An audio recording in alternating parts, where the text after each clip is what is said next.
IL টি-20 লিগে দ্বিতীয় ম্যাচে কিং রাইডার্সের বিপক্ষে বল হাতে রীতিমতো ঝড় তুললেন মোস্তাফিজুর রহমান। চোখ ধাঁধানো বোলিং, প্রতিপক্ষ ব্যাটারকে করেছেন পরাস্ত। বল হাতে তুলে নিয়েছেন একের পর এক গুরুত্বপূর্ণ উইকেট। তবে দুবাই ক্যাপিটালসের হয়ে বল হাতে রীতিমতো রেকর্ড করলেন মোস্তাফিজ।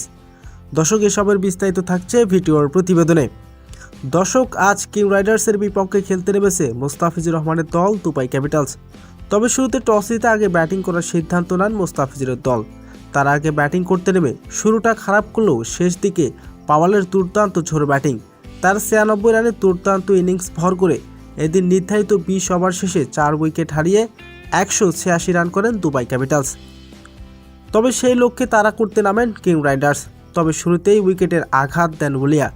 প্রথম ওভারে 5 রান দিয়ে তুলে নেন দুটি গুরুত্বপূর্ণ উইকেট। এরপর দ্বিতীয় ওভারে বল হাতে আসেন মোস্তাফিজুর রহমান। তবে তৃতীয় বলে একটি বাউন্ডারি হজম করেন তিনি। এরপর সেই ওভারের পঞ্চম বলে উইকেটের দেখা পান মোস্তাফিজুর রহমান। পাওয়ার প্লের শেষ ওভারে বোলিংয়ে আসেন মোস্তাফিজুর রহমান, আর প্রথম 2 বলে দুটি বাউন্ডারি হজম করেন তিনি। তবে সেই ওভারের চতুর্থ বলে দুর্দান্ত খেলতে থাকা ফিল সলকে সাজ করে ফেরান মোস্তাফিজুর রহমান।